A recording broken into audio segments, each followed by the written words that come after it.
अस्सलाम वालेकुम नाजरीन, आप देख रहे हैं question hour with Mona Alam. Petroleum मसनूआत का फॉर्मूला क्या होगा, इस हवाले से इस उलझन को सुलझाने के लिए वफाकी वज़रा अली परवेज़ मलिक और वफाकी वज़ीर इत्तलात अता तारड़ साहब जो हैं अभी कुछ देर पहले प्रेस कॉन्फ्रेंस में मुखातिब थे अवाम से, और उन्होंने ये बताया है कि अब हर रोज़, जी हाँ हर रोज़ पेट्रोल की कीमत का तयन किया जाएगा। और ये बताया गया है गवर्नमेंट की तरफ से, मतलब ये आप समझें कि गवर्नमेंट के हिसाब से कि बेस्ट आइडिया है कि अगर हमने कमी को भी आवाम तक मुंतकिल करना है तो ये बेस्ट चीज़ है कि रोज़ की बुनियाद पर पेट्रोल की कीमत का तयन हो, और अगर इजाफे को मुंतकिल करना है तो भी बेहतर यही है कि रोज़ की बुनियाद पे हो। वरना ये गिला रह जाता है कि कभी ये शिकायत होती हैं कि जब कम होता है पेट्रोल आलमी मंडी में तो आवाम को उसका फ़ायदा नहीं पहुँचाया जाता, लेकिन जब बढ़ता है तो फौरी तौर पर पहुँचाया जाता है। मज़े की बात यह है कि ये नेक विचार हुकूमत को तब आया है जब अब पेट्रोल सिर्फ ऊपर ही ऊपर की उड़ान कर रहा है, और अब कम होने की फ़िलहाल नियर फ्यूचर में कोई पॉसिबिलिटी नज़र नहीं आ रही। सो मच हो कि जो एस्केलेशन है वो आपको पता है अमेरिका और ईरान के माबैन जारी है, और इस मामले में इस मरतबा जो हमारे बड़े इन्फॉर्म्ड सोर्सेज हमें बताते हैं कोई बहुत ज़्यादा सालसी करने की अनथक मेहनत या out of the way efforts नहीं की जा रही। उसकी वजह यह है कि दोनों फरीकैन क्योंकि एक तरह से बज़िद हैं, बड़ी मुश्किल से पाकिस्तान उन ममालिक में शामिल है जो कि एक कंसेंसस डेवलप करते हैं और मतलब दोनों की सुलह करवाते हैं, लेकिन बहुत शॉर्ट लिव्ड होती है वो सुलह, बहुत चंद मिनटों की या दिनों की मेहमान होती है वो सुलह, और उसके बाद से दोबारा वही सिलसिला वही काम शुरू हो जाता है। फिर दोबारा पाकिस्तान आता है, जो दीगर कतर है और जो मीडिएटिंग कंट्रीज़ हैं वो आते हैं, फिर सुलह करवाते हैं, लेकिन फिर वही सिलसिला शुरू हो जाता है। और अब ये एक कभी ना ख़त्म होने वाले सा सिलसिला बन गया है पिछले 4-5 महीनों से। सो ये बात करना गलत नहीं है कि ऐसे में अब सुलह करवाने वाले उतने ज़्यादा आउट इन द ओपन नज़र नहीं आ रहे, सुलह कराने वाले या मीडिएटिंग कंट्रीज़, और अब पेट्रोल ऊपर ही ऊपर नज़र आ रहा है। अभी गवर्नमेंट को ये ख्याल आया है कि हम रोज़ जो हैं वो तब्दील करेंगे पेट्रोल की कीमत। साथ साथ उन्होंने ये बात की कि अब हम पेट्रोल को डीरेगुलेट भी करेंगे। इंपॉर्टेंटली हमारे अपने प्रोग्राम में भी जनाब शाहिद खाकान अब्बासी, जो कि अपोजिशन के एक बड़े अहम आवाज़ हैं, साबिक प्राइम मिनिस्टर भी हैं, और इन तमाम मामलात को बड़ा करीबी तौर पर देखते रहेंगे, पेट्रोलियम अफेयर्स हों या मईशत हो। हमारे प्रोग्राम में भी ये वाली बात वो करके गए थे लास्ट कपल ऑफ वीक्स पहले कि इसका बेहतरीन सोल्यूशन ये है कि डीरेगुलेट कर दें आप पेट्रोल की कीमत को। क्या इस दफ़ा ये काम करके, अगर गवर्नमेंट भी अभी अंदिया दे रही है कि हम डीरेगुलेट कर रहे हैं, तो क्या ये सही सिमत में कदम है, ये भी सवाल उठाएंगे। दूसरा सवाल ये भी उठाएंगे कि पेट्रोल की कीमत के हवाले से अब गवर्नमेंट ने बताया है कि अब हालात नागुज़ीर हो गए हैं। इस प्रेसर में ये बताया गया कि जो कीमतें हैं, डीजल की कीमत 110 से बढ़कर 140 हो गई है, और पेट्रोल की भी जो कीमत है वो तकरीबन $100 के लगभग नज़र आ रही है। ये फौरी तौर पर इस प्रेसर के दौरान ही मैंने खैर इसको गूगल किया और हमने देखा, हमारी टीम ने बल्कि ये बड़ा एक एफर्ट करके ये चीज़ एक बहुत इंपॉर्टेंटली हाईलाइट की। ये आपके सामने वो चीज़, एनीबडी कैन गूगल दिस, कोई भी आम आदमी कर सकता है। गूगल करके जब हम देखते हैं कि इस वक्त 150 global crude blends and indices क्या बता रहे हैं, ये लाइव चार्ट है नाजरीन आपके सामने। WTI $81 पर है, ब्रेंट क्रूड 86 पर है, मरबान क्रूड 80, नेचुरल गैस इसमें जो दुबई ब्रेंट जो बताया जाता है कि हम पाकिस्तान फॉलो करते हैं वो $73 पर है। कई सारे इवन जो अमरीकी इंडिसेस हैं वो भी इसमें नज़र आ रहे हैं आपको। $100 पर कोई भी नहीं है। गवर्नमेंट से हम ये रेलिवेंटली सवाल उठाएंगे कि आया गवर्नमेंट या पाकिस्तान जो अपना तेल दरामद करता है किस इंडेक्स को फॉलो करके करता है, बिकॉज अभी while the pressure is on way, under way जब है ये है प्रेशर, अभी हमने ये चीज़ सिर्फ एक गूगल करके देखी है, आप में से कोई भी ये करके इसको वेरीफाई कर सकता है। $100 पर एटलीस्ट कोई इंडेक्स इस चार्ट के हिसाब से नज़र नहीं आ रहा। हाँ, अगर कोई और इंडेक्स है जो पाकिस्तान फॉलो करता है, we'd be very happy to know. Opposition भी जो है उनको समझ नहीं आ रही कि तहरीक चलानी है या मज़ाहमत करनी है या मफामत करनी है। फौरी तौर पर अपने मौजूद मेहमानों का रुख करती हूँ। हुज़ैफ़ा रहमान साहब नाजरीन गवर्नमेंट से पाकिस्तान मुस्लिम लीग नून की नुमाइंदगी करते हुए हमें ज्वाइन करते हैं। मुआविन खुसूसी हैं आप, वज़ीर आज़म के तमाम मामलात को बड़े हेल्म ऑफ अफेयर्स में देखते हैं, और कई मरतबा हमारे प्रोग्राम में भी हुज़ैफ़ा साहब माशाल्लाह बहुत सारी खबरें हमें बता के जाते हैं। तो इंशाल्लाह look forward to hear from you. Thank you for your presence Huzaifa साहब। जनाब हसन मुर्तज़ा साहब नाजरीन पाकिस्तान पीपल्स पार्टी के दरीना तरीन साथियों में से एक और अपनी जमात के स्टॉलवर्ट हैं, तमाम बहस में अपनी जमात का मौक़िफ़ हमारे साथ रखेंगे। आपको भी बहुत बहुत खुश आमदीद। और नाजरीन, इस पूरे मामले पे जो पीटीआई का पर्सपेक्टिव है, सेनेटर हुमायूं मोहम्मद हमारे साथ स्पेल आउट करेंगे। पाकिस्तान तहरीक इंसाफ के भी आप बड़े पुराने साथियों में एक हैं, स्टॉलवर्ट हैं तमाम बहस में। पीटीआई और अपोजिशन के जो व्यू पॉइंट्स हैं वो हमारे साथ रखेंगे। Very warm welcome, he is right here. Doctor साहब खुश आमदीद आपको भी बहुत बहुत। हुज़ैफा साहब, मैं अगर आपसे ही बात का आगाज़ प्लीज़ करूं, ये इब्तिदाइये में जो एक सवाल हमने अर्ज़ किया वहीं से आगाज़ अगर आप करें और आप भी हमारी मदद फरमाएं कि आप पाकिस्तान या गवर्नमेंट ऑफ पाकिस्तान कौन सा इंडेक्स फॉलो करते हैं ब्रेंट क्रूड का दरामद करने के लिए? क्योंकि ये तो गूगल करके हमने ये चार्ट निकाला है, इसमें कोई भी इंडेक्स $100 पर नहीं आ रहा। बहुत शुक्रिया मोना आलम साहिबा, आप हमेशा मेहरबानी फरमाती हैं जी। नहीं कि यू आर ऑलवेज हसास काइंड, मौज़ूआत बहुत पर शुक्रिया। हुकूमत का मौक़िफ़ जानने के लिए हमें जी मौका जी देती जी हैं जी, और आपका बड़ा भी बहुत न्यूट्रल शुक्रिया। एनालिसिस करती हैं। लेकिन आपकी टीम बड़ी अच्छी रिसर्च करती है और ज़ाहिर है सारे प्रोफ़ेशनल लोग हैं, लेकिन मैं थोड़ी-सी रहनुमाई करना चाहूँगा आपकी टीम की। ज़रूर ज़रूर, जो बिल्कुल। बात अली परवेज़ मलिक साहब ने कही, हाँ। उन्होंने बेसिकली जो 110 और 140 को रेफ़र किया। गुज़ारिश ये है कि मैं आपके और आपके व्यूअर्स की आसानी के लिए गुज़ारिश कर दूँ कि पाकिस्तान के अंदर 2 या 3 बड़ी ऑयल रिफ़ाइनरीज़ हैं। यानी अटक है, पार्को है।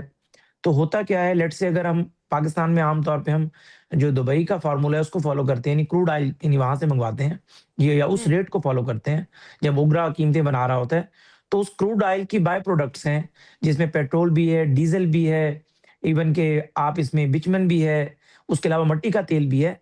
लेकिन पाकिस्तान के अंदर जो क्रूड ऑयल इम्पोर्ट होता है, उससे जो बाय प्रोडक्ट्स बनती हैं, वो आपकी ज़रूरत के लिए काफ़ी नहीं होती। हुकूमत पाकिस्तान जो ऑयल मार्केटिंग कंपनीज़ ने लाइसेंस दिया हुआ है, वो प्लस पाकिस्तान स्टेट ऑयल जो पीएसओ है, वो बाकायदा रिफाइंड फॉर्मेट में भी डीज़ल और पेट्रोल मंगवाती है। जो डीज़ल और पेट्रोल रिफाइंड फॉर्म में आता है, उसकी आई कीमत को सी। रेफ़र किया अली परवेज़ साहब ने कि डीज़ल 140 पर है और पेट्रोल 100 या 110 का आपको बताया। गुज़ारिश ये है कि जो आप बात कर रही हैं, वो क्रूड ऑयल की बात कर रही हैं। मैं खाम तो तेल की हम बात कर अपनी रही हूँ जी। ज़रूरत के लिए 20, 30, 40, 50% वो क्रूड ऑयल मंगवा लेते हैं। उसके रेट्स आपने बता दिए, सऊदी अरब का भी बता दिया, दुबई का भी बता दिया, यूके का भी बता दिया। लेकिन चूँकि आपके मुल्क में ऑयल रिफाइनरीज़ उस तादाद में नहीं है या आपकी ज़रूरत उस तादाद में पूरी नहीं हो पा रही होती, तो आप रिफाइंड फॉर्मेट में भी डीज़ल और पेट्रोल मंगवाते हैं। वेरी तो ट्रू उसकी जी। कीमत का तयन जो है वो आप सिंगापुर का जो फ़ॉर्मूला बार-बार टीवी चैनल्स पर चलता रहा ब्रेकिंग की सूरत में, जिसमें 110 और 140 को रेफ़र किया गया डॉलर, तो दरअसल उसकी बात हो रही है। इसलिए कोई इसमें ऐसे अदाद-ओ-शुमार फर्ज नहीं किए गए और ना ऐसी कोई बात है कि अवाम को गुमराह किया नहीं, जाए बहुत या अच्छी आप लोगों से बात है गलत जी बयानी जी, की जाए।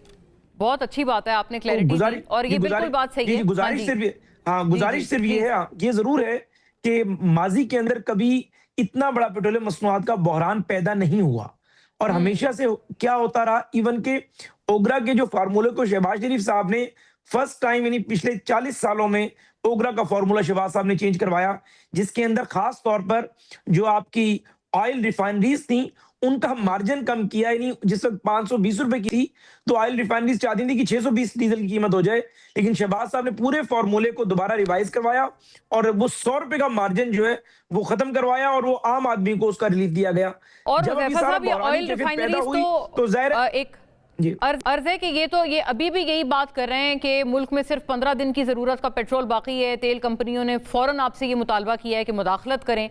तो मतलब ये तो अभी भी एक तरफ से एक अर्जेंसी या इमरजेंसी की सूरत हाल का गोया खाका दिया जा रहा है ऑयल कंपनीज की तरफ से। तो फिर नहीं, आप क्या मैं बता करेंगे? देता हूँ मोना साहिबा, जी इस पे भी मैं जी। गुज़ारिश कर देता हूँ। अच्छा, मैं गुज़ारिश ये कर रहा था, तो शहबाज शरीफ साहब ने इस सारे फ़ॉर्मूले को चेंज किया। ओगरा का फ़ॉर्मूला जो था माज़ी में जो चला आ रहा था और कोशिश किया कि एक अवाम दोस्त फ़ॉर्मूला बना दिया जाए। और जो बार-बार आप लोगों को रेफ़र किया जा रहा है, जो अली परवेज़ साहब भी, अताउल्लाह तारड़ साहब ने भी आज आपको बार-बार सिंगापुर के डीज़ल और पेट्रोल के फ़ॉर्मूले की बात की। चूँकि कीमतें इतनी तेज़ी से ऊपर जा रही हैं और सूरत-ए-हाल जो है वो आपके सामने है, तो इसलिए अवाम को फर्स्ट टाइम जो है, ये नहीं इन पिछले 15-20 दिनों में बार-बार सिंगापुर की बात आप लोगों ने भी सुनी, मीडिया के लिए भी एक नई बात थी कि अच्छा हम डीज़ल और पेट्रोल रिफाइंड फॉर्मेट में भी इंपोर्ट करते हैं और उसका जो रेट है, वो हम सिंगापुर का जो फ़ॉर्मूला है उसके मुताबिक उसको फ़ॉलो करते हैं। लेकिन गुज़ारिश ये है कि जो बात आपने कही कि आप क्या बात कर रही थी बीच में, आपने ऑयल सवाल ऑयल मुझसे किया, मार्केटिंग मेरे दिमाग से कंपनीज का निकल गई मैंने बात। अर्ज किया था आपसे। जी जी जरूर, हाँ, ऑयल यहाँ वो मैं मार्केटिंग गुज़ारिश कर कंपनीज ने देता कहा हूँ ना जी। सिर्फ देखिए, 15 बात दिन का इम्पोर्टेंट स्टॉक ये है बाकी है। कि ना, हमने और बिल्कुल मदाखलत मियाँ का नवाज़ कहा है शरीफ साहब ने आपसे फर्स्ट टाइम जी। 2013 में, मियाँ नवाज़ शरीफ साहब ने फर्स्ट टाइम 2013 में इन ऑयल मार्केटिंग कंपनीज़ को इस शर्त पे लाइसेंस देना शुरू किए कि अपने अपने स्टॉक बनाएंगी, रिजर्व्स मौजूद होंगे। और अगर इस दफा बहरान पैदा हुआ, जो 20 से 28 दिन का stock oil marketing companies claim करती हैं, ये भी मियां नवाज शरीफ साहब का फैसला था जिसके बाद इनके पास ये रिजर्व मौजूद थे। इस बात को हमने पहले भी एडमिट किया। आप इसको हमारी गलती के माजी की हुकूमतों में डालें, लेकिन गवर्नमेंट ऑफ पाकिस्तान के स्टेट लेवल के ऊपर ऑयल के कोई रिजर्व मौजूद नहीं है। लेकिन वजीर आजम साहब ने इस बहरानी कैफियत के अंदर, जो पिछले 2 महीने पहले थी, तो वजीर आजम साहब ने फैसला किया कि अब हम गवर्नमेंट ऑफ पाकिस्तान अपने जाती रिजर्व भी डेवलप करेगी, लेकिन वो ओवरनाइट नहीं बन सकते। लेकिन हुजैफा साहब, अभी आपने खुद ही कहा कि मियां साहब ने, नवाज शरीफ साहब ने 2013 में लाइसेंस ही इस शर्त पर दिया था कि आप लोग 25 से 30 रोज का स्टॉक रखेंगे। तो अगर वो कह रहे हैं कि सिर्फ 15 दिन का स्टॉक है, तो ये वायलेशन नहीं कर रहे उस शर्त की जिस बुनियाद पे उनको लाइसेंस दिया गया था? देखिए नहीं, इसमें वायलेशन नहीं है। इसमें 2 बातें हैं। पहली बात तो ये कि मियां नवाज शरीफ साहब ने जब इन ऑयल मार्केटिंग कंपनीज को लाइसेंस दिए, लामहला जब स्टॉक रखती हैं तो अरबों डॉलर ये इन्वेस्ट कर रहे होते हैं, वो प्रोडक्ट इनके पास मौजूद होती है। इसका अब हम एक ऑडिट करवाएंगे, जायजा लेंगे, जो इनके ऑयल डिपोज है जिसके पास जो जो लिमिट मौजूद है, अगर उसने उसके मुताबिक उसे मेंटेन नहीं किया, वो जितनी भी तगड़ी ऑयल मार्केटिंग कंपनी हो उसके खिलाफ एक्शन भी होगा, FIA जो है उसके खिलाफ कार्रवाई भी तो आप बड़ी खबर दे रहे हैं, ऑडिट करने दें। हाँ ओके, अच्छा, बिल्कुल, जो ऑयल मार्केटिंग कंपनी ने, ऑल्दो वो क्लेम कर रहे हैं कि उनके पता नहीं इंपोर्ट ड्यूटीज की वजह से जो गुस्से में थे, मेरी बात सुन लें, वज़ीर आज़म साहब इतने गुस्से में थे, उन्होंने वाज़ेह किया कि ठीक है, हमारी मईशत इतना बड़ा बोझ बर्दाश्त नहीं कर सकती कि मैं ये जो कीमतें बढ़ रही हैं अवाम को पास ऑन ना करूं। लेकिन उन्होंने कहा मैं किसी की बदमाशी बर्दाश्त नहीं करूंगा, कोई कितना भी ताकतवर क्यों ना हो। अगर ये साबित हो गया कि ऑयल मार्केटिंग कंपनीज, किसी ऑयल मार्केटिंग कंपनी का स्टॉक जो है लेट से वो 5 दिन का होना चाहिए था, उसने वो 2 दिन का कर दिया है, या उसने अदाद-ओ-शुमार फर्ज किए हैं, तो यू विल सी के शहबाज साहब ने इसके लिए कमेटी भी बना दी है और इनका बाकायदा तौर पर हम कड़ा जो है इसकी निगरानी भी करेंगे, ऑडिट भी करेंगे। और अगर किसी ऑयल मार्केटिंग कंपनी ने ये स्टॉक जो है अगर 28 दिन का रखना था या 25 दिन का रखना था, जो एग्जैक्ट उनके लाइसेंसिंग की जो शर्त है उनके लाइसेंसिंग के मुताबिक, तो उसके खिलाफ गवर्नमेंट एक्शन लेगी और सख्त एक्शन लेंगे। अच्छा, राइट, आपने कहा कि प्राइम मिनिस्टर जो हैं इसमें बड़े गुस्से में भी थे और अब बचत नहीं होगी कि अगर कोई भी वायलेशन कर रहे हैं और अपनी बात की खिलाफ वर्जी अगर कर रहे हैं तो। हसन मुर्तज़ा साहब, आपका क्या ख्याल है? ये अच्छा फॉर्मूला है? प्राइम मिनिस्टर साहब बरहम हुए, उन्होंने ऑयल मार्केटिंग कंपनीज को भी बड़ी सख्त तंबीह कर दी, जायजा लिया जाएगा, ऑडिट किया जाएगा, किसी ने भी अगर कोई ज़ख़ीरा अंदोज़ी की है या मिस कमिटमेंट की है कि अपने स्टॉक उतने नहीं रखे जितने वो रखने के पाबंद थे, तो वो फिर उस ऑयल मार्केटिंग कंपनी की खैर नहीं, हुज़ैफा साहब ने बताया है।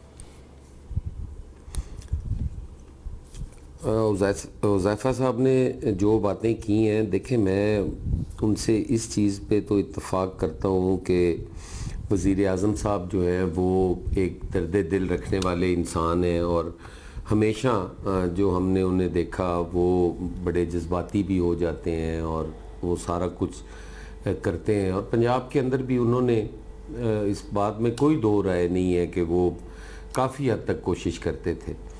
लेकिन यहाँ पे थोड़ा सा हुज़ैफा साहब भी शायद इत्तफाक करें या ना करें, जिस दिन प्राइसेस बढ़ी थी उस दिन फ़ौरन से पहले तमाम पेट्रोल पंप्स पे हर जगह पे उसका इतलाक हो गया था। हालांकि उस वक्त भी हमारे पास 1 माह का स्टॉक मौजूद था, लेकिन वो फ़ौरन कीमतें बढ़ गई। जिस दिन उन्होंने कमी की वो कमी शायद थोड़ी कम थी। लोगों ने ये महसूस किया कि जिस अंदाज में वादे किए गए थे कि जब पेट्रोलियम मसनूआत नीचे आएंगी तो हम फ़ौरन आवाम को वो रिलीफ पहुंचाएंगे, वो रिलीफ फ़ौरन नहीं पहुंच सका। वो थोड़ा सा जो रिलीफ था लोग उस पर भी खुश थे कि चलो यार इतना तो कम हुआ है, जबकि वो बहुत कम था, उससे ज़्यादा कम हो सकती थी। और लेवी फिर बढ़ा जो दी थी ना? लेवी के नाम पे लेवी बढ़ा दी गई।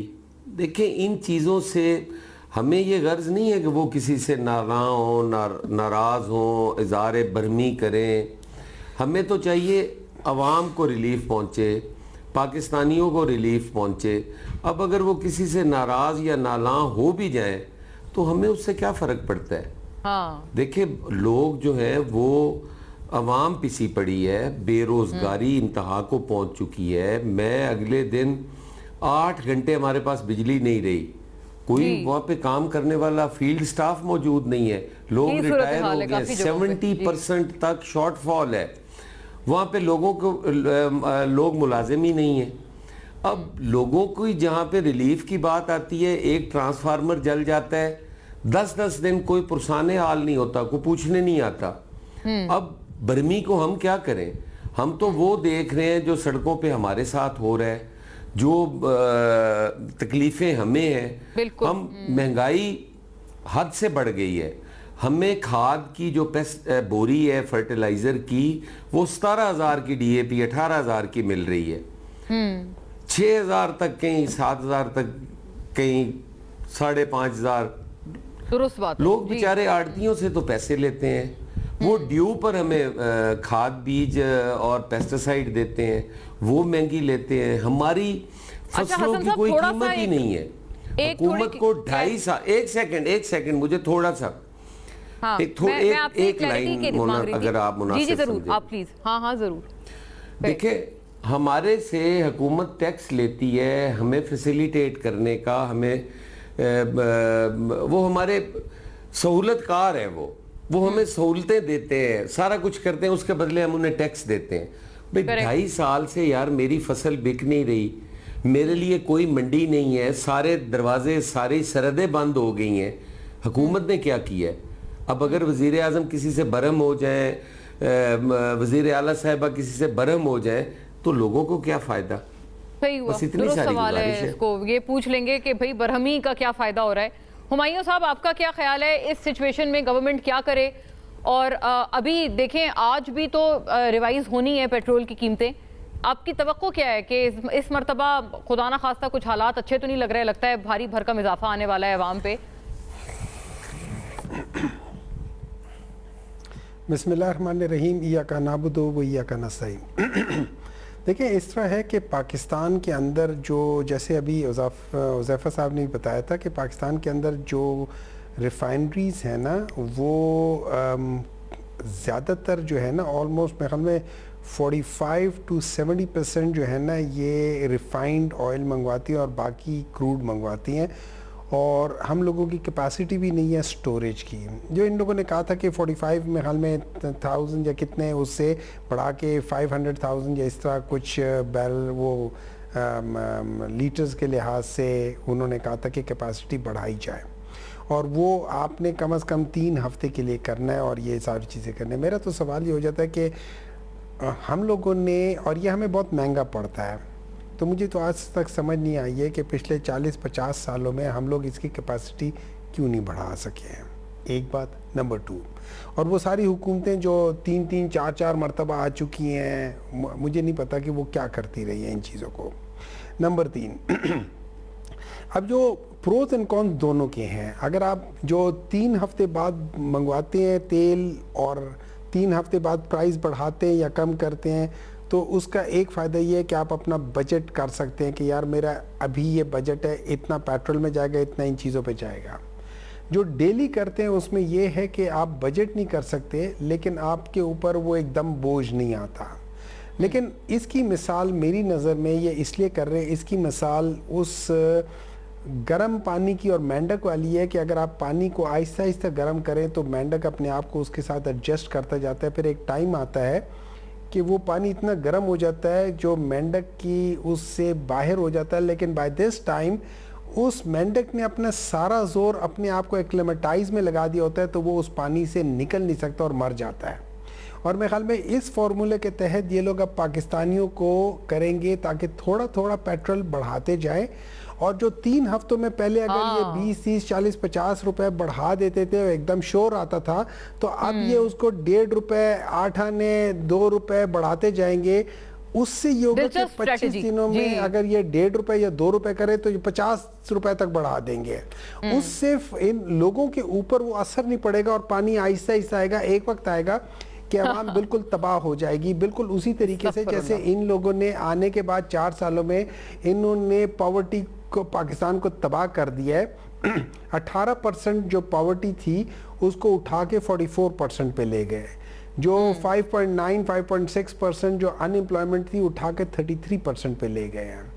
अभी सुनने में आया है कि कहते हैं कि इस वॉर की वजह से पाकिस्तान के अंदर जो डायरेक्ट इन्वेस्टमेंट, जो इन्वेस्टमेंट आई थी जो कि ना होने के बराबर है, वो भी वापस जा रही है। रियली ये उसके बाद सुनी इन सुनाई लोगों बात की है हुमायूं नाअहली की साहब या वजह कोई से तस्दीकशुदा पाकिस्तान बात के है? इस वक्त क्यों क्या चीज ये इन्वेस्टमेंट वाली कि कोई इन्वेस्टमेंट सी? आई थी और वो वापस जा रही है जंग के पेश नज़र? नहीं, पाकिस्तान से इस वक्त वो ये उसमें आया है, ये अखबार में लिखा हुआ है, मेरे ख्याल में आज का आर्टिकल है या कल का था, कि पाकिस्तान से इन्वेस्टमेंट बाहर जा रही है बिकॉज ऑफ द वॉर। मैं वो आपको आर्टिकल भिजवा दूंगा, शेयर कर लूंगा कि उस लिहाज से है, ठीक है ना। तो दूसरा आपने अभी देखा है इनकी नलायकी और वो क्या कह सकते हो, कमअक्ली और नलायकी को देख लें।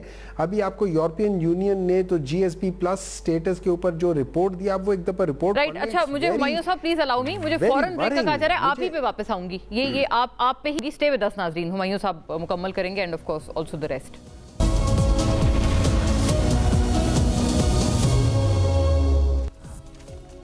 वेलकम बैक नाजरीन जी। हुमायूं साहब आप मुकम्मल करें, आप गवर्नमेंट को जो कम अकली के मुतरादिफ आप करार दे रहे थे, क्यों आपने ये वाली बात फरमाई?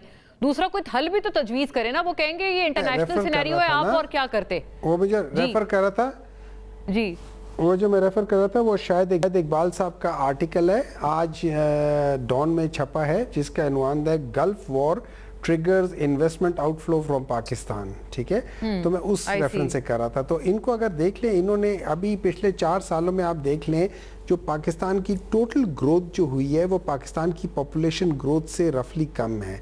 अभी जो इस वक्त मूडीज और ये सारे जो इस वक्त बता रहे हैं वो पाकिस्तान के हालात कोई बहुत अच्छे नहीं बता रहे हैं। नंबर 2, जो ग्राउंड रियलिटीज़ हैं उसमें ग्राउंड पे ये हो रहा है कि पॉवर्टी बढ़ती जा रही है, लोगों के पास जो पैसा है उसकी कीमत ख़रीद जो है ना वो कमज़ोर होती जा रही है।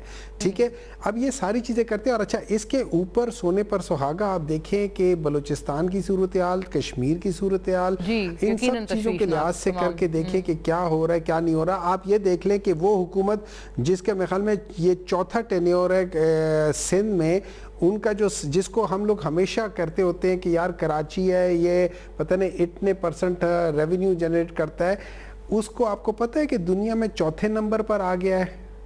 लेकिन चौथे नंबर किस में? Most unlivable city of the world, unlivable city of the world. और ये लोग बैठे हुए हैं, ये कैपिटल सिटी है ऑफ सिंध। अब आप ये देख लें कि इन लोगों का किस तरीके से ये कर रहे हैं। ये तकरीबन 20 साल हो गए कंटिन्यूटी में, उसके बावजूद भी ऐसी चीजें हो रही है। तो अगर आप मुझसे लेकिन हुमायूं साहब अर्ज ये है कि पख्तूनख्वा में भी तो हालात खराब है ना, वहाँ एटलीस्ट देखें जहाँ पर आप लोग हैं वहाँ पर तो आप कुछ बेहतरी ला सकते हैं, उधर भी यही इंसर्जेंसी के हालात हैं, ऐसा है, टेररिस्ट अटैक्स हैं। देखिए मोना जी आप बिल्कुल सही कह रही हैं, मोना जी आप बिल्कुल सही कह रही है। इस तरह है कि मैं आपको बता देता हूँ, एक घर है, उस घर में मुख्तलिफ कमरे हैं, उस घर के अंदर सारी चीज़ें ख़राब हो रही हैं, सारे कमरों के अंदर जो लोग बैठे हुए हैं उनको भी प्रॉब्लम हो रही है, लेकिन एक कमरा दूसरे कमरे के मुनासबत बहुत ज़्यादा हो रहा है। अब जब आप खैबर पख्तूनख्वा को पंजाब से मिलाते हैं, ये याद रखें कि पंजाब को कितने % जाता है, पंजाब कितना कहता है, और पंजाब में जब आप करते हैं तो आप खाली लाहौर दिखा रहे होते हैं, आप बाकी पंजाब नहीं दिखाते, आप सदर्न पंजाब नहीं दिखाते, आप वो नहीं दिखाते कि पंजाब के अंदर बच्चे जो है कहने के बावजूद वहां पे उनको HIV हो रहा है because of the reuse of the syringes and everything. तो आप वो चीज नहीं दिखाते, आप खाली लाहौर दिखा रहे होते हैं। जबकि केपी करते हैं तो आप पूरा केपी बताते हैं, आप बन्नू बताते हैं, आप उसमें उसका क्या कह सकते हैं दासू दिखा रहे होते हैं, हर चीज दिखा रहे होते हैं। तो you know when you are trying, और फिर मेरे लिए ये फख्र है कि अगर मैं पंजाब के साथ कर रहा हूं, क्यों मुझे जो चीजें मिल रही है, और मेरे सूबे में खैबर पख्तूनख्वा में पिछले 20 साल से टेररिज्म हो रही है। यहाँ से जो पाकिस्तान के अंदर के लोग हैं उन्होंने भी वो भी दूसरे सूबों में जा चुके हैं। फेलियर है। सो यू नो वहाँ केपी गवर्नमेंट का भी इस हवाले से एक बड़ा मतलब आप देख लें परफॉर्मेंस आपके सामने है कि वो टेररिज्म को लेकर क्या हालात हैं। सो यू नो ये तो एक इक्वेट करने वाली सिचुएशन है ना। When you demand resignation of People's Party's provincial government from Balochistan, तो आप अपनी भी जो वहाँ प्रोविंशियल गवर्नमेंट है केपी में इस हवाले से अर्ज था। नंदलेस हुज़ैफा साहब, कई सारे पॉइंट्स हैं आपके लिए भी। ये जो एक आज प्रेसर में ये भी दावा किया गया कि किसी रिफाइनरी ने कोई इजाफा या कोई प्रॉफिट नहीं कमाया। फ़ारूक सलीम साहब जिनकी तारीफ भी की आ जाता तारड़ साहब ने कि वो बड़े टेक्निकल इनपुट्स देते हैं, वो फिर वही बात कर रहे हैं कि सारी इन्होंने मुनाफों की तो ढेर लगाया हुआ है। PSO buys the oil, PSO declares the price, no one checks, no one audits, no one verifies। OGRA takes its word for it, PSO makes ₹38 billion, Attock petroleum 14 billion, PRL 10 billion, NRL 7 billion, government makes 1.4 trillion, ये 240 million finance it all, मतलब ये आवाम है जो ये सारा finance कर रही है ये सारे प्रॉफिट्स। फिर भी मतलब गवर्नमेंट ये क्यों क्लेम कर रही है कि किसी ने कोई इजाफी कोई प्रॉफिट नहीं कमाया, ऐसा कुछ भी नहीं हुआ, ये इतना तजाद क्यों? जी मुना, मैं गुजारिश ये करूं कि बिल्कुल फ़ारूक सलीम साहब एक इंतहाई, मैं समझता हूं कि संजीदा और एक इस फील्ड के माहिर हैं, और हम खुद भी उन्हें सुनते हैं, बस औकात उनकी राय से बस एहतराम इख्तलाफ भी कर लेते हैं। अभी जिस तरह आपने फरमाया कि वज़ीर इत्तलात भी उनकी तारीफ कर रहे थे, लेकिन बात यह है कि बाहर बैठकर तज्जिया करना या अदाद-ओ-शुमार सामने देखकर उनके बारे में कोई राय बताना, ये एक अलहदा मामला होता है। और जब आप किसी ओहदे पर बैठे हुए होते हैं और फैक्ट्स एंड फिगर्स आपके सामने मौजूद होते हैं, या आप इवन की ऑयल मार्केटिंग कंपनीज के सीईओ से मीटिंग कर चुके होते हैं, उनके ऑडिट करवा रहे होते हैं, उनके बैंक अकाउंट की तफसीलात आपके पास होती हैं, ये एक डिफरेंट मामला होता है। फ़ारूक सलीम साहब को मैं बिल्कुल उनकी राय को रद्द नहीं कर रहा, लेकिन अगर वज़ीर इत्तलात ने बार बार सवालों के बावजूद, यानी आज भी तकरीबन इस बात को 2 माह हो चुके हैं, 3 माह हो चुके हैं, जब एक इल्ज़ाम लगा था हुकूमत ने कि ऑयल मार्केटिंग कंपनीज को किसी ने कहा 30 अरब का फायदा पहुंचाया, किसी ने 70 अरब का कहा, जिसके मुंह में जो बात आई उसने मिफ्ता साहब ने भी कहा। लेकिन इन सब बातों से हटकर इन सब बातों से इन सब बातों से हटकर मैं इतना जरूर गुजारिश करूंगा कि मुझे ये नहीं पता कि अली परवेज मलिक साहब क्या कह रहे हैं या फ़ारूक सलीम साहब क्या कह रहे हैं, लेकिन एक बात जिस पे हम सब मुत्तफिक होंगे कि जब हमने कीमतें 520 से 310 पर लाए और 414 से 299 पर लेकर आए, तो तमाम ऑयल मार्केटिंग कंपनीज के सीईओज ने लिखकर वजीर आजम को कहा कि हमें 104 अरब रुपए का आपने जो एकदम कीमतें कम की इससे नुकसान हुआ है। तो मैं समझता हूं कि जो भी, और वो सारा मीडिया में पब्लिश हुआ, ऑयल मार्केटिंग कंपनीज के सीईओज की जो यूनियन थी उनकी पूरी ब्रेकिंग वगैरह चलती रही। तो मैं समझता हूँ, मुझे नहीं, मैं 71 अरब नहीं, 30 अरब 34 अरब, जो भी बात जब हुकूमत पे इल्जाम लग रहा था, तो जब ऑयल मार्केटिंग कंपनीज ये कहती हैं कि हमें 100 या 104 अरब का नुकसान हुआ, तो कम से कम ये तो तासुर खत्म हो जाना चाहिए कि लेकिन हुज़ैफा साहब एक और देखें, एक जरूरी बहुत अहम पॉइंट आपने उठा दिया कि उनका बिल्कुल एक तजाद मौक़िफ़ है, ये बहरहाल अपनी जगह दुरुस्त है, लेकिन ये भी तो बात है ना, हसन साहब ने कहा इसमें जी कहा, बिल्कुल मैं सेकंड कर रही हूं, यहाँ पर फ़ारूक साहब मौजूद नहीं है, मैं बीइंग डेविल्स एडवोकेट, मैं फ़ारूक साहब का मौक़िफ़ आपके सामने रख देता हूँ। फ़ारूक साहब हों या मिफ्ता साहब हों या बाकी जो इकोनॉमी और पेट्रोलियम सेक्टर को समझने वाले लोग, दानियाल अजीज साहब हों, इनका मैं नुक्ता नजर आपके सामने रख देता हूँ। जब इनसे आप ये पूछते हैं कि भाई आप तो गवर्नमेंट में नहीं है, ना ही आप ऑयल मार्केटिंग कंपनीज के सीईओज हैं, ना सीएफओज हैं, तो आपको कैसे पता चला, ना स्टेट बैंक का आपके पास इन कंपनीज के जो बैलेंस शीट आपके पास आ रही है, ना आपके पास इनकी क्लोजिंग अकाउंट आ रहा है, तो वो कंपैरिजन क्या देते हैं जिस पे बहुत सारा शक-ओ-शुबात मौजूद है। वो ये कहते हैं कि जो इनकी ऑडिट रिपोर्ट एफबीआर पब्लिश करता है, या ये अपना प्रॉफिट एफबीआर को बताते हैं, 2025 मार्च में जो प्रॉफिट था वो ये था, 2026 मार्च में जो प्रॉफिट है ये है। मैं उसमें से इतनी बात जरूर करूंगा कि जब आपने उसका, मैं आपको बता देता हूं, जब कीमत पेट्रोल की 66 रुपए थी, इवन के 120 नहीं 150 पे भी पहुंची, तो पेट्रोल पंप मालकान को, आप डीलर यूनियन एसोसिएशन को 3 रुपए प्रॉफिट दिया करते थे। जब वो कीमत जो है आपकी तकरीबन 275-80 पर आई, तो पेट्रोल पंप्स ने कहा कि भाई हमारे पास तो मार्जिन अगर 3 रुपए का है, यानी 1 करोड़ रुपए के टैंकर पर हमें बचना 5 लाख रुपए है, तो हम क्यों इन्वेस्टमेंट करेंगे इस शोबे में। तो उनकी कीमत आपने मार्जिन बढ़ाया, उनका 8 रुपए किया। ये जरूर हो सकता है कि कीमतें अगर 250 से 500 550 पर चली गई थी, तो ला महला उनकी इन्वेस्टमेंट भी बढ़ गई थी।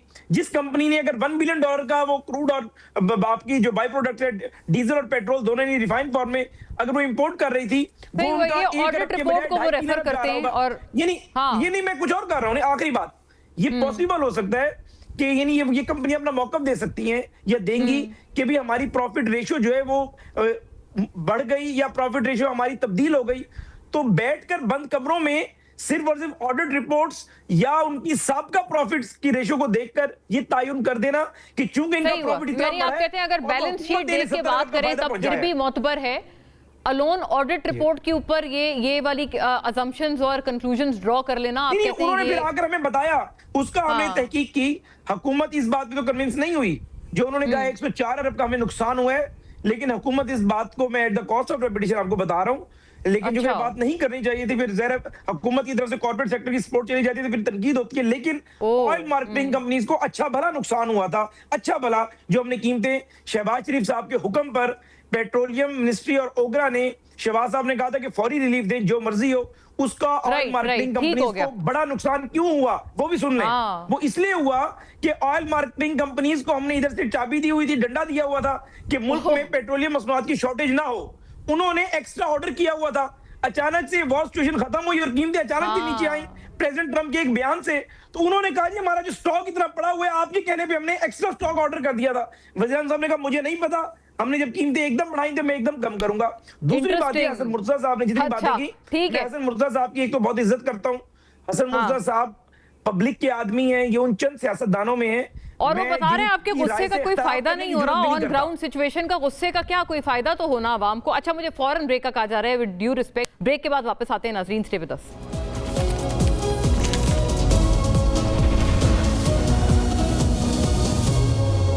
वेलकम बैक जी नाजरीन। लास्ट ये पॉइंटर्स सारे सब में रोटेट करते हैं और ये एक जो कश्मीर में भी जिस ऑब्वियसली तशवीशनाक सूरत हाल का तस्करा हुमायूं साहब ने किया, that is a matter of reality, उस पर भी थोड़ी बात करने की कोशिश रहेगी।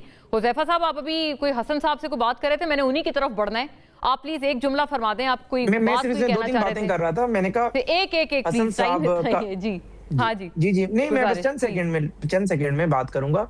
मैंने कहा हसन साहब जो है, मुर्तजा साहब, उनका शुमार उन सियासतदानों में होता है जो सीजन पॉलिटिशियंस हैं और बेशक हमारी अपोनेंट सियासी जमात से हैं, लेकिन इंतहाई मैच्योर बात करते हैं और उनकी किसी भी बात से मैं इख्तलाफ नहीं करूंगा। क्योंकि बात यह है कि हसन साहब पीपल्स पार्टी के उन लोगों में हैं जो जैसे भी हालात हों अपने जाती वोट बैंक की वजह से जीत कर आते हैं और हमेशा अवाम उनसे मोहब्बत करती है। तो ऐसे बंदे की अवामी पल्स पर निगाह होती है। तो फिर तो वो ठीक कह रहे हैं ना। अवामी गुस्से या अवामी महंगाई की अगर वो बात कर रहे हैं तो मैं उसकी बिल्कुल भी तरदीद नहीं करूंगा, इसमें कोई शक नहीं है। ये अच्छी बात है। देखिए ना, वज़ीर आज़म साहब बरहम हैं या मियां साहब नवाज शरीफ साहब के हवाले से होता है कि महंगाई के हवाले से जब इजलास होता है, पेट्रोल की कीमत बढ़ाने का जब मिफ्ता साहब के दौर में हुआ, वो मीटिंग छोड़ के चले जाते हैं। बट मतलब एट द एंड इसका आवाम को कोई फायदा हो तो फिर हम उस पर तारीफ करें। हसन साहब, ये सारी सिचुएशन आपके सामने है। ऑयल मार्केटिंग कंपनीज और रिफाइनरीज तो उल्टा गिला कर रही हैं। हुज़ैफा साहब ने तो बड़ा इंकशाफ कर दिया है आज शो में कि वो तो कह रहे हैं कि आपने हमारा भारी भरकम नुकसान किया और वो मजबूर थे। वजीर आजम ने जब कटौती की थी पेट्रोल में तो उन्होंने वो मजबूर थे वो कटौती अवाम तक मुंतकिल करने को, क्योंकि उनको बाकायदा मतलब ये हुज़ैफा साहब के अल्फाज में कि उनको डंडा था प्राइम मिनिस्टर का। देखें मोना जी, हुज़ैफा साहब मेरे लिए बड़े काबिल एहतराम हैं, मेरे भाई हैं और उनकी मेहरबानी है कि वो मेरे लिए अच्छे जज्बात रखते हैं। मैं तो उनको भी कुछ नहीं कहता, जो गाली के अलावा जानते ही कुछ नहीं है। मैं तो उनके लिए भी एक सॉफ्ट कॉर्नर है, उसमें हमेशा उनको रखता हूँ। मैं तो इस तबीयत का आदमी ही नहीं हूँ। गुजारिश सिर्फ इतनी है हुज़ैफा साहब के, जब हम बात करते हैं ना चीज़ों की, तो वो हम बेहतरी की कोशिश करते हैं। देखिए, आपने कल इलेक्शंस में जाना है, हमने इलेक्शंस में जाना है, हम आपके इत्तेहादी हैं। बेशक हुकूमत का हिस्सा नहीं है, लेकिन हम आपके इत्तेहादी हैं। आपके फैसले का असर हमारे पे भी होना है। फ़ायदा शायद हमें मिले ना मिले, नुकसान हमें ज़रूर होना है। तो मैं तो उस नुकसान को कम करने की कोशिश करता हूँ कि अगर कोई बेहतरी आ गई तो शायद वो नुकसान कम हो, आपका भी कम हो और उसी तरीके से हमारा भी कुछ कम हो जाए। हमारे देखे, हमारे जो मुखालिफिन थे उन्होंने पाकिस्तान को जिस जगह पे ला के खड़ा कर दिया था, वहाँ से पाकिस्तान को वापस लाना, रिकवर करना इंतहाई मुश्किल काम है। और हम सारे अपनी अपनी जगह पे यही कोशिश कर रहे हैं कि उस नुकसान से हम किस तरह से निकल सकें। उसमें हमारी टॉप प्रायोरिटी जो है वो अवाम होनी चाहिए। अवाम के पास हमने जाना है, अवाम ही हमारा एहतसाब करते हैं। कोई अदालत नहीं कर सकती, कोई जर्नैल नहीं कर सकता, कोई भी नहीं कर सकता। एहतसाब हमारा अवाम नहीं करना है। अगर हम अवाम की अदालत में नाकाम होंगे तो हमारे लिए मुश्किलात में इजाफा होगा। हसन साहब, बहुत आसान हल है इसका, आप काबीना में शामिल हो, इन्हें अच्छे मशवरे दें। आपने शुरुआत की थी कि हम लोग वो उन हालात से वापस लाएंगे जहां हमारे मुखालफिन ले गए थे, फिर आपने राहें जुदा कर ली इनसे, क्यों? नहीं, हमने राय जुदा नहीं की, हम आज भी उनके साथ खड़े हैं। अगर कोई वफाकी वजीर ये कहता है कि रावला कोट वाले कश्मीरी नहीं है, तो पाकिस्तान पीपल्स पार्टी कहती है कि ऐसा ना करो, ये गलत हो रहा है, इससे मुश्किलात बढ़ेंगी। अगर कोई वफाकी वजीर कहता है कि 10 सीटें तो हम गिफ्ट में लेके आएंगे, बाकी हमारी काउंटिंग 11,000 से शुरू होगी, तो अगर ऐसी बातें आप करेंगे तो जहाँ पे पहले ही आग जल रही है वहाँ पे उनकी आग पे तेल छिड़कने के मुतरादिफ होगा। हम तो कहते हैं कि हक़ हाकमियत जो है वो उन लोगों के पास ही है जिन्होंने हमें मुंतखब करना है, जो वहाँ के मुकामी लोग हैं, वो तो मसाइल को बेहतर जानते हैं, वो बेहतर अंदाज में हल करते हैं। सॉरी आपसे अर्ज कर रही हूँ कि वो एफर्ट नहीं कर रहे। वो कहेंगे सारे वफाकी वज़रा भारी भरकम पूरी अपनी पलटन लेके वहाँ कश्मीर में मौजूद है, मसला हल करने की कोशिश कर रहे हैं, तो वो कहेंगे हम कर तो रहे हैं, हम कितनी जी तोड़ कोशिश कर रहे हैं वहाँ हल करने की मसले। देखें हमें करनी चाहिए, वो भी पाकिस्तानी है, मैं तो नहीं कह रहा कि वो कोई गद्दार है या उन्होंने, बेशक ये सियासी बयानात हैं, बेशक ये चीज़ें जो हैं ये इलेक्शंस में होती रहती हैं, लेकिन ऐसी बातें जिनसे वफाक को नुकसान पहुंचता हो, फेडरेशन वीक होती हो, वो बातें उनसे इज्तनाब करना चाहिए, चाहे उनके बदले हमारे कुछ चंद वोट ज़ाया भी हो जाए, लेकिन हमें अपनी रियासत को मजबूत करना चाहिए, रियासत के लिए मुश्किलात नहीं होनी चाहिए। तो पीपल्स पार्टी ने कभी भी, हम सवाल ही पैदा नहीं होते कि हम किसी भी मौके पे ये कहें कि रियासत कमज़ोर हो, पाकिस्तान की जमहूरियत या जमहूर कमज़ोर हो, हम नहीं कहेंगे। हम इनको मुफीद मशवरे ज़रूर देंगे, बाकी इनकी मर्ज़ी है, उन पे अमल करें ना करें। अब ये आप बढ़ा करके देखें, आपको लग पता जाएगा आप किस तरह से चीज़ों को कंट्रोल करेंगे। आपका रात को और रेट होगा, सुबह आप दूसरा रेट दे रहे होंगे। जिस तरह मेमन साहब ने कहा, लोग उसके आहिस्ता आहिस्ता आदी तो जरूर होंगे, आदी हो जाएंगे, लेकिन उसका जो हमारी मईशत पे असर होगा, जो ज़राअत पे असर होगा, जो सफर पे असर होगा, जो सन्नत पे असर होगा, जो मजदूर पे असर होगा, उसके असरात जो है वो बड़े दूर रस होंगे। बल्कि मैं भी देख भी रही थी, ये जो प्रेस कॉन्फ्रेंस हुई थी उसमें बिल्कुल सहाफी कोई थे ही नहीं, मतलब कोई क्वेश्चंस होते हैं ना, सवालात होते, इतनी अहम प्रेस कॉन्फ्रेंस थी। मैं मोना इस पे आपको एक गुजारिश करना चाहता हूँ, जो कि बीइंग डेविल्स एडवोकेट आपको हमसे सवाल करना चाहिए, और मैं समझता हूँ कि हमारे लिए एक बहुत बड़ा चैलेंज होगा। अगर आप मुझे सुन पा रही हैं तो मैं बोल सकता हूँ? जी जी जी जी जी, मैं ये जो डेली रेट है इसके सारे, हाँ बस आखिरी में बात कर रहा हूँ, 30 सेकंड दूंगा। गुजारिश ये कि जितने भी जो डेली बुनियाद पर कीमतों के तायुन की दलाइल मौजूद हैं, वो जाहिर है तमाम बड़े दिमाग बैठे अरक्रेजी से फैसला हुआ, लेकिन एक सबसे बड़ा चैलेंज जो कि फेडरल गवर्नमेंट के लिए भी है, पंजाब सबसे बड़ा सूबा है उसके लिए भी, और बाकी तीनों सूबों के लिए, हमारे मुल्क के अंदर अशे खुर्दनोश की कीमतें, आपका तामीराती मटेरियल और हर चीज पेट्रोलियम मसनूआत से जुड़ी हुई है। तो जब कीमतें 15 दिन या 7 दिन बाद कम या ज्यादा होती हैं, तो चूंकि रेगुलेटर जो है वो नजर आता है कि बहुत सारी जगहों पर रेगुलेटर उस तरीके से, लेकिन अब वो हुज़ैफा साहब कोई चांस ही नहीं है ना। मैंने इब्तिदाई में ये बात कर रहा हूँ जी, आखिरी बात आपने ये फैसला तब किया जब पेट्रोल ऊपर ही ऊपर जा रहा है, जब नीचे था तब आप लोगों ने ये फैसला क्यों नहीं कर लिया? हाँ नहीं, मैं कुछ और बात आपसे कर रहा हूँ कि जो एक चैलेंज हमें आएगा, सबसे बड़ा चैलेंज ये होगा कि कीमतों का तायुन अगर 15 दिन बाद हो रहा था तो बहुत मुश्किल होती थी, कीमतें ऊपर तो चली जाती थी, ट्रांसपोर्ट के किराए नीचे नहीं लोग लाते थे, आपका तामीराती मटेरियल ऊपर तो जाता था, नीचे नहीं आता था। अब जब कीमतें डेली तायुन होंगी तो रेगुलेटर के लिए सूबों में बड़ा मुश्किल होगा, उन कीमतों को अगर ऊपर चलेंगे तो नीचे कैसे लेकर आएंगे, क्योंकि लोग कीमतें ऊपर तो कर देते हैं, नीचे नहीं करते। फिर तो आप मुखालफत एक क्रिटिकल एंगल दे रहे हैं ना, फिर तो आप इस बात का एक और क्रिटिकल एंगल आप फरमा रहे हैं। बताएं हुमायूं साहब, वो तो खुद ये गवर्नमेंट के मुआविन खुसूसी जनाब हुज़ैफा साहब भी एक क्रिटिकल एंगल दे रहे हैं कि ये प्रोविंशियल सतह पर कैसे ये रोज की कीमतों में रद्दोबदल को फॉरवर्ड किया जाएगा कीमतों में, तो फिर तो it's a bad idea I think. हाँ जी, देखिए ये जो पेट्रोल की प्राइसेस, आप पहले इस पे बात कर चुकी हैं और मैं कह चुका हूँ कि ये जिस तरीके से इन लोगों ने किया है, आप देख लेना, अगले 2 महीने को आप देख लेना, अगर ये हर महीने में, अगर अभी ये करते थे 5-10 रुपए, 20 रुपए, 30 रुपए बढ़ाते थे, ये उसका डबल करेंगे या 1.5 टाइम्स करेंगे। सिर्फ ये कर लेंगे, चूंकि वो थोड़ा थोड़ा करके करेंगे, उसका इम्पैक्ट जो आता है ना, जो एक स्ट्रॉन्ग इम्पैक्ट आता है, वो नहीं पता चलेगा। 8 आने बढ़ गया, आज महीने में 15 रुपए बढ़ जाएगा, अगले महीने में फिर करके 30 रुपए बढ़ जाएगा, उसके बाद आगे करके, तो ओवरऑल ये जिस स्पीड से बढ़ाएंगे समझ आ जाएगी। अच्छा, अब ये देख लें, हम एक चीज़ देख लेते हैं कि चलो मैं मान लेता हूँ कि हमारा रिफाइंड ऑयल ज़्यादा आता है as compare to other things, हम उसको रिफाइंड को छोड़ देते हैं, हम ओवरऑल परसेंटेज की बात करते हैं ना, प्राइस की बात नहीं करते, परसेंटेज की बात करते हैं। अब परसेंटेज इंक्रीज जो हुआ है, हर मुल्क में एक परसेंटेज इंक्रीज होता है और वो उनके ओवरऑल पे डिपेंड करता है। जो आपके पेट्रोल की प्राइस है, जो क्रूड ऑयल है उसकी, और जो रिफाइंड है उसकी भी एक परसेंटेज होती है ना, तो उस लिहाज से जो क्रूड का होता है उसी का एक ऊपर जाता है। अभी बाकी मुल्कों में देखें, जो पिछले दिनों में जो वॉर हुई थी ईरान के साथ, जो अमेरिका की वॉर हुई थी, उसमें जो सारे मुल्कों ने, जो ख़ासतौर पे हमारे रीजन में साथ हैं, जिसमें मैं इंडिया की बात करता हूँ, इंडिया में जो सारी जो प्राइस थी ना, वो रिफाइनरियों ने एब्जॉर्ब की थी, उन्होंने प्रॉफिट मार्जिन कम किया था। चाहे वो पाकिस्तान में अगर 16 रुपए है ना, अगर पाकिस्तान में 16 रुपए है तो उसमें 6 रुपए उन्होंने बर्दाश्त किया है अपने उसमें प्रॉफिट से कम करने के लिए।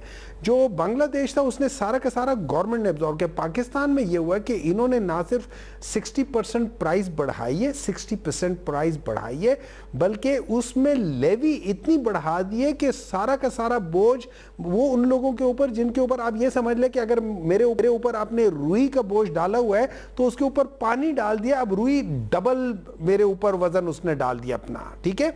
तो ये इस लिहाज से। लेकिन मैं जो चीजें आगे देख रहा हूं उसमें 2 चीजें, मुझे जो असल चीज वरी कर रही है, हमारा देखें, हमारा इस वक्त जो हमारा एक्सपोर्ट है और जो हमारा ट्रेड डेफिसिट है, वो पिछले 10 सालों में रिकॉर्ड हाई ट्रेड डेफिसिट आ गया है। जो हमारा एक्सपोर्ट है वो कम से कम होता जा रहा है, हमारा इवन कॉटन की इंडस्ट्री बंद हो रही है।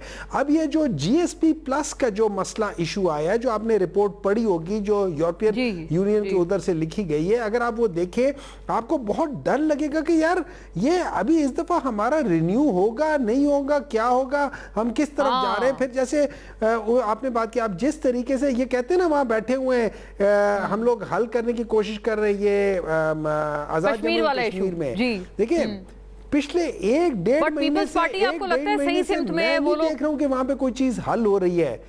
हाँ, यस, और एक बिल्कुल मुख्तलिफ मौक़िफ़ भी है। आप देख रही हैं कि क्या आप देख रही हैं कि वहां के मसले हल हो रहे हैं?